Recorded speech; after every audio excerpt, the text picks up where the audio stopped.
Welcome to the Chicago Report. I'm Paris Schutz. Hey, this is a brand new nightly news and talk program bringing you all the very latest news, information, and context that you need to know every single night, and featuring voices from all walks of Chicago life. Tonight, Operation Midway Blitz. That's the name given by the Department of Homeland Security to these stepped-up immigration enforcement efforts this week. Immigrant rights groups are on edge as the White House says they are targeting sanctuary cities the most. Governor Pritzker, meanwhile, worries it's all pretext for something else.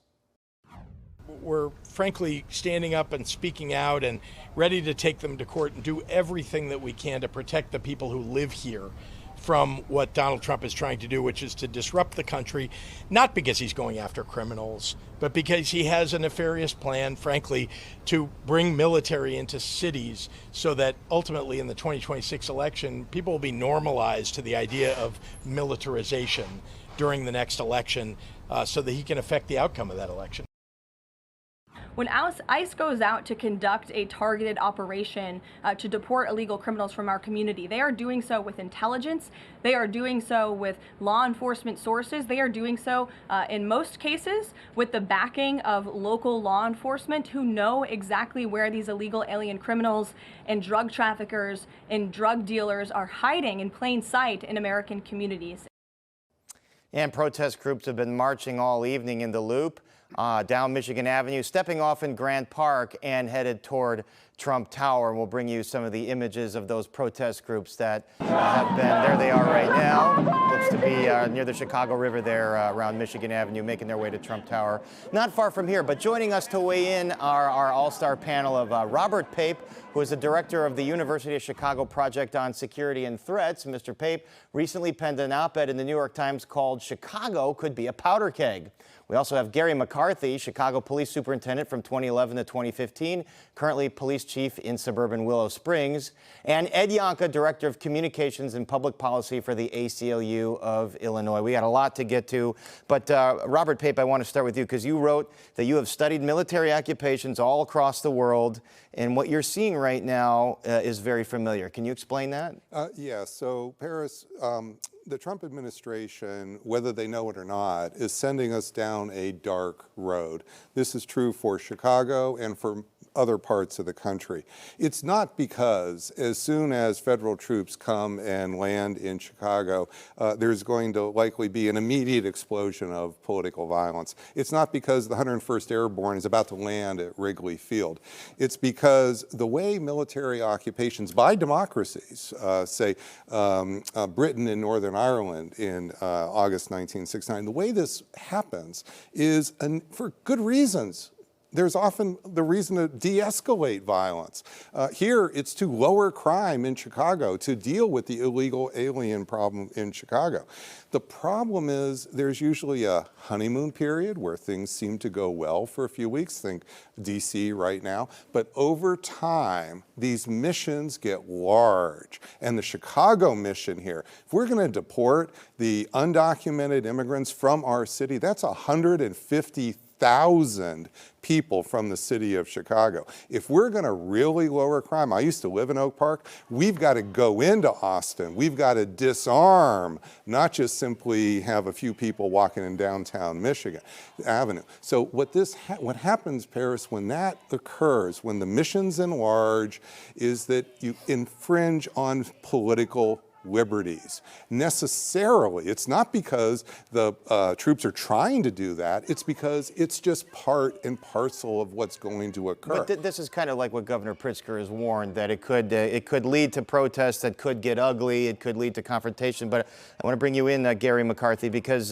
this debate over whether the National Guard should be sent in, you know, you were police chief, the National Guard, as we know, they can get called up in these big, large-scale events. If there's riots, and their job is usually guarding critical infrastructure or maybe helping with crowd control. So is there a legitimate role in the day-to-day fighting of crime? Well, here's the thing. First of all, if I was superintendent, I would not want somebody else to come here and do my job. Maybe it's my pride, but that's me. But the issue is this, to me. They're not going to be doing car stops. They're not going to be doing street stops. They're not going to be answering calls for service. I'm glad you mentioned Northern Ireland. That's how we got here, by the way. is because of the British, and I thank them every day that I'm in America, not Ireland today. But yeah, Ireland's a lovely place, by the way, to visit. It is a lovely place, but my grandparents had to leave. It was that simple. Right. So, so I got it from both sides, and on my mom's side, we go back to a couple that got here in 1600. So I've got it from both sides. But from the law enforcement standpoint, I would take the help. And I said this on TV a couple of times. I would reach out. I would have a plan. You guys do this, we'll do that. And I think that they could help with things like the retail thefts that we're experiencing in places like Michigan Avenue.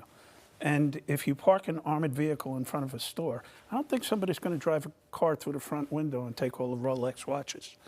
So that's the type of thing that I think they could help with. During things like NATO or the DNC, they were doing checkpoints. During the 2020 riots, I think they were doing the same thing. Right. So that's the type of stuff that they're going to be doing. They're not going to be enforcing the law. That's not their role. And Ed Yohnka with the ACLU, you obviously are very you're very concerned with the law. I agree. But is there the governor saying today that the president, if he wants to step up immigration efforts, that is his right under the law to do.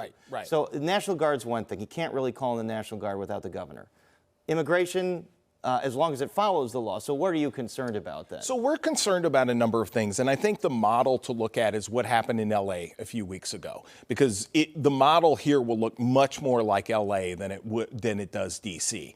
And what we worry about is an escalation in force and violence that gets used to both enforce federal civil immigration law, number one, and then number two, bringing in other kinds of forces, including possibly the National Guard behind it, in which those forces then begin to engage in the kind of law enforcement activity that they aren't trained for. Because that was one of the things that we saw in LA. In fact, a federal district court just ruled the other day that the Guard had actually overstepped its role and actually conducted and done sort of routine policing, which is not the role of the National Guard, which is one of support in times of major crises.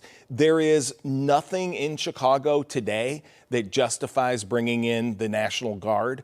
What we anticipate is, the kind of escalation of force in these immigration raids that leads to a reaction that's then used as a rationale in order to bring in that guard. This is what the governor's been saying. So Robert Pape, when you study these other situations, is that what happens? And the governor's saying, well, it's Mexican Independence Day this week, and that tends to get kind of rowdy. Maybe that is a powder keg that then the president uses as a pretext to send in more troops. So if you look at British and Northern Ireland, or you just take what the chief said here, notice the chief's talking about a very limited mission. Let's stop smash and grabs here on Oak Street, on some very specific parts of downtown. That is something that we can probably get a lot of people behind. The problem is that's not the mission that Kristi Noem is talking about. That's not what Tom Homan is talking about. That is not what President Trump is talking about. What President Trump is talking about is dramatically reducing crime in Chicago. Well, 37% of the murders in the last 20 years have been gang-related. So unless you go after the gangs, hammer and tong, this is not going to be down for more than a week or two or some temporary period of time.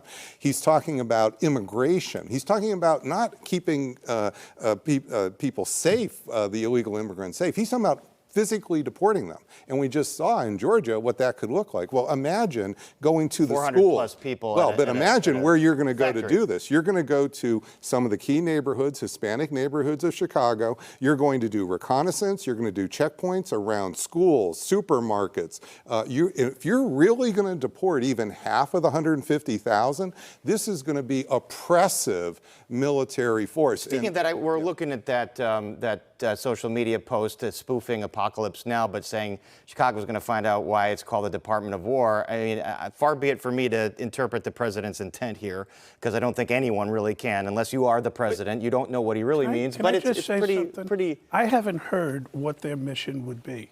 And I think we're mixing apples and oranges. You're talking about the deportations, which is ICE and federal authorities. And then the National Guard is simply deployment. They're not going to be handling calls for service, like I said. But wait a second. Nor should they be. Right, nor should they be. But let's take them at their word. And I think the professor raises a really important point. When Kristi Noem went to L.A. after the Guard was deployed there, she said that the Guard was going to remain until the Trump administration liberated.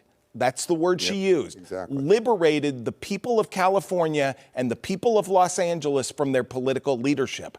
That is not a mission that's about crime. That is not a mission that is about immigration. And when you look at that graphic where you're talking about attacking a major city, you're literally talking about usurping the authority. I think that sometimes we discuss things like crime and we discuss immigration and we do that. The reason the President of the United States does not like Chicago is because a majority of the voters in this area and majority of the elected officials don't agree with his political principles. All right, and this language and this rhetoric is already affecting how parents in Chicago are physically behaving. Just this weekend in the Chicago Tribune, there's a detailed story about how parents in Pilsen are organizing to protect their children as they take them to school. So, Claire, you know what, we got to leave it. You think that has nothing to do with the rhetoric? You guys are already down a road that hasn't been built. I think the rhetoric is building the road. Respectfully, I just think it's building the road already. And it's the governor was just on this talking about what's going to happen in 2026. He's got a crystal ball, apparently. Chief, the President of the United States can go and take back a lot of the rhetoric. These aren't one-off pieces. Just in last Wednesday, in his fundraising, in Trump, it's on both sides, Professor. I'm not blaming one or the other. I'm not trying to say there's good guys and bad guys here. No. I'm trying to point out that it's the President of the United States who's in charge of the most powerful military on the planet. That he's not going to use for deportations. Well, let's two separate then things. But he said in that tweet, Department of War, which does not have a role in deportation. All he has to do. We have to take a break. Let's hold it there. We're going to come back. We're going to have more of this conversation, and we're going to bring you in, Gary, about cooperating with the feds, and that is why the administration says they're targeting cities like Chicago because of the sanctuary laws. So we'll be right back.